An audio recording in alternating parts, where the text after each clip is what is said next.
Do you want to know the real reason you're in debt and how to escape it? Let's cut through the noise for a second. Here are some of the main reasons why you're still broke, you're still in a poor financial situation, and we're going to fix that today, okay? So if you're in debt right now, it's probably not because you're lazy, and it's not because you're bad with money, and it's definitely not because you're stupid or irresponsible, okay? The truth is this: everything around us is designed to keep you broke.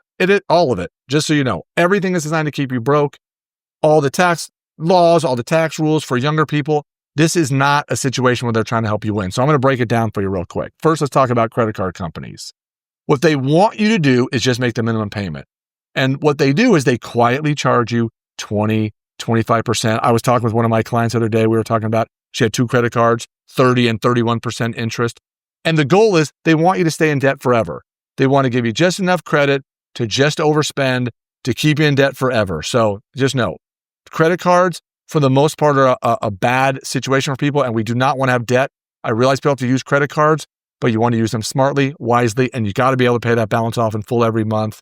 You do not want to use that as an emergency fund. The second thing are these buy now, pay later things, where you buy something online, they give the option of multiple payments over the long time, and they let you walk out with $300 worth of stuff, $500 worth of stuff. You can buy things online. They say, oh, just make payments, X amount of dollars per week or X amount of dollars per month.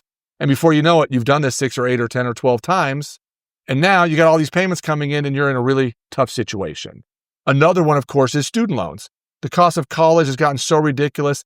And these loans, they follow you around forever. There's no way to get out of them. This isn't even something you can get out of in bankruptcy court. So this is all not set up by accident. It is engineered.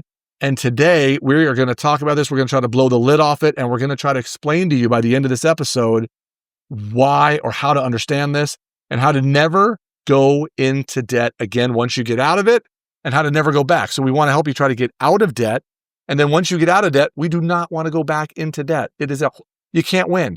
Negative compound interest on rates that are so much higher than what we can earn on our investments is not a way to win at the game of money and finance. So section number 1 here we want to talk about is how did you get here?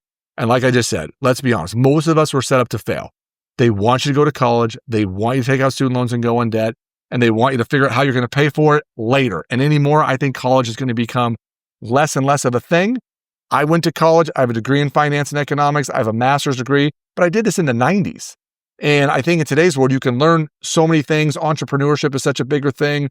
There's so many ways to make money right now without going to college. The cost of college just has to make sense for you. When you're in college, what do? They give you credit cards so you can build your credit, right? Quote unquote, build your credit. It was so funny when I got divorced 5 years ago. I was having a hard time getting a credit card when I had a great income, but I was in college and I made no money. They would throw credit cards at you because they want to get you into debt. And if you don't understand how compound interest works for you, you probably don't know how it works against you. And it is a tough thing to overcome if you've got it going in the wrong direction. And when you're in school, even for someone like me who's degrees in finance, things like budgeting, investing, or the danger of lifestyle creep as you start to make more, you spend more, is just not taught in school. And all we were ever told was pay your bills, don't be late on your bills, and don't mess up your credit score so that way you can get more credit. And meanwhile, what happens is because now you never feel money going in and out, you don't get a paycheck, it's always electronic money going in, electronic money going out. You swipe your card because you were paying your rent online, or you had to buy groceries, or you just wanted to feel like you weren't poor for a few minutes, so you went out to lunch or dinner and you swiped on that card. And before you know it, the balance goes up. You made the minimum payment. And because you couldn't afford it, that $3,000 balance on your credit card turns into $7,000 over time if you just keep making that minimum payment, and you're never going to get ahead. And it is really difficult to put a plan in place to get that paid off and get that balance to zero. You got to have a plan. And what no one else tells you is debt itself isn't the problem. It's the behavior and the understanding and the awareness of what debt will do to you. And that's the bigger problem. So we want to fix those, and the numbers will start taking care of themselves if we can get you out of debt, get you going in the right direction, and start using some of these compounding features for you rather than against you. So the most dangerous debts, credit cards. That's the number one most dangerous one. They're way too easy access. It's the same reason why I don't have a gambling app on my phone. When I was a kid, I grew up in Vegas, and you had to go to a casino to bet a sporting event. You had to go to a casino to bet games. Now everyone's got gambling apps on their phone. I will not have one because that is just too much temptation for me in order to not gamble. So I just don't have them. So credit cards, same kind of thing. They give you this credit limit, this free money, and most of them rates that are so high and so obnoxious, they have to be super careful. And the whole goal is they want to get you in debt and they want you to never pay the card off. They want you to just keep revolving and having that credit run through there. So, maybe you borrowed $1,000 in payments, you make the minimum payments before you know it, you got $2,000 or $3,000 balance, and that's where they want you to go. And the kicker is this: they make you feel like winning because they offer you cashback rewards and airline miles and all these other features that at the end of the day, talk to any wealthy person. I don't know anybody who got wealthy off any of these programs off of credit cards. It's just be super careful. The other one, like I said, buy now, pay later. That one's self-explanatory. And the third one is auto loans. Many people, they get caught up in the payment. And here's the thing. Let's say you'll go out and buy a $35,000 car with zero down payment, right? And maybe for the first year, they don't even charge you interest, and you drive off the lot and you're happy you got this nice fancy car. And here's what happens. Is 3 years goes by, you've been making car payments, and maybe your loan balance went from $35,000 to $28,000 or $25,000. And before you know it, the car's worth $18,000. And now what that means is you're upside down. You can't, if you sell the car, you got to bring money to the table in order to sell the car. So the debt is higher than the asset is worth. So that means it's a negative asset. And anyone who has a $500, $700, $900 car payment, it's killing your budget. You got to have a lesser car, something that you can afford that's not going to have a lot of maintenance charges and all those kind of things. You just have to be very careful. And so the question is this: is the debt giving you freedom or is it stealing your freedom? And I think for most people, it is stealing their freedom. It's giving them stress and heartache and angst over, hey, I can make the payments, but I'm never going to get anywhere because the $35,000 car cost me $50,000 by the time I'm done with it. So how do we get out of this situation? Now that we know what debts we got to watch out for, here's how we start. Here's how we fight back. Here's how we're going to get rid of the debts. And as much as this exercise I'm about to tell you sucks, you got to do it. And you can't skip it because it's going to be hard to win if you don't. You need to make a list of every debt you have. Car loans, student loans, credit cards, whatever debts you have. We need the balance. We need the interest rate. We need the minimum payment. And we need to know what that is costing us, right? And the reason that we're doing this, and I don't care, even if it's ugly, if the numbers are scary and sketchy, it doesn't matter. This is where we're going to start to win. This is where we're going to start the comeback, and we're going to figure out what our payoff strategy is going to be. And for many of you, you probably heard these, they seem to be the common ones. They talk about the avalanche method and the snowball method. And to be honest with you, I don't care which one you choose. Technically, the avalanche method, which would basically be writing all these debts down and starting whichever one had the highest interest rate, technically long-term probably save you the most money. But for some people, they would rather go the snowball method because you can get an easy, quick win. So if you have all your debts listed out and you might decide, oh, I got this $700 payment over here, and I'm just going to pay that one off first. And sometimes you need that. You get a quick win. You get some confidence, like, oh, I got rid of this one. I got rid of that one. And it'll feel like winning. But I don't care which one you use, but we got to make a list and we got to make a plan. And there isn't a best one.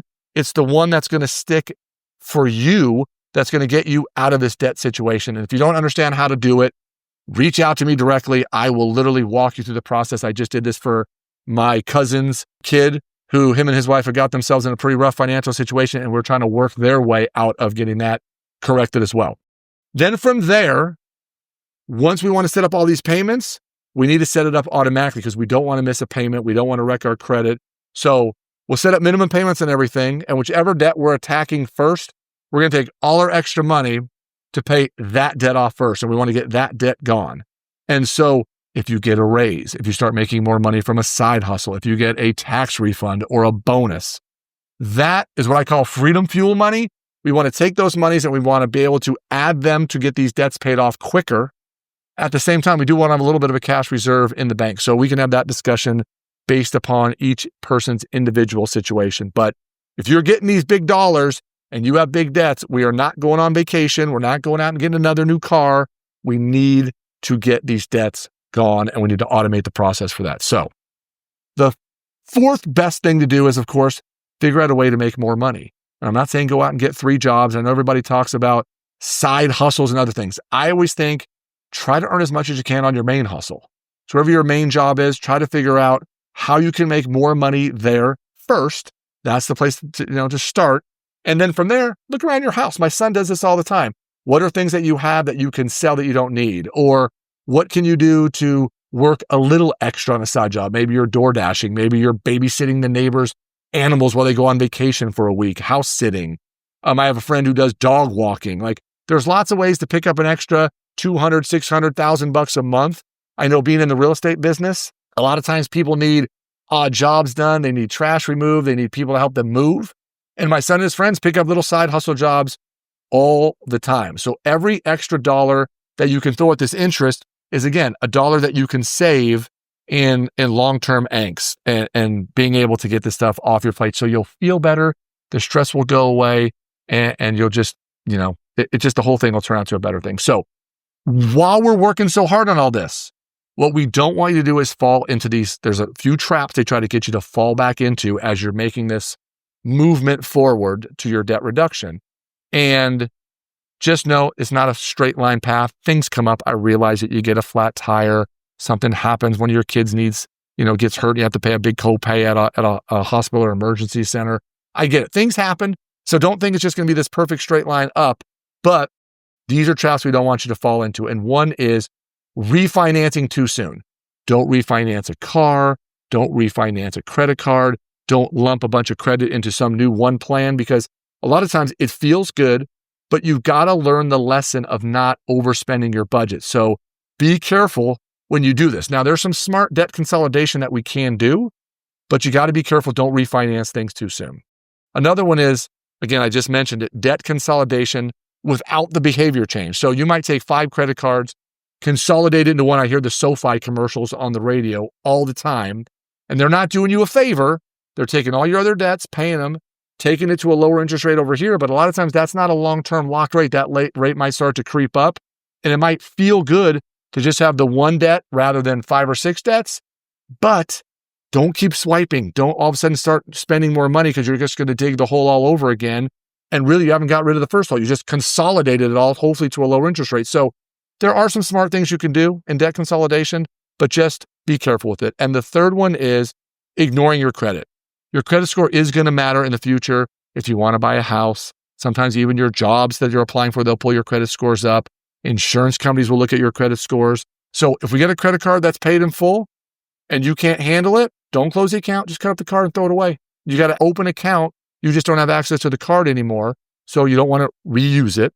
You want to make sure you're paying your card on time every month. And that way you can start to rebuild your credit while you pay it off. And of course, getting out of debt is basically it's not just about math. It's about getting some momentum, getting some positivity.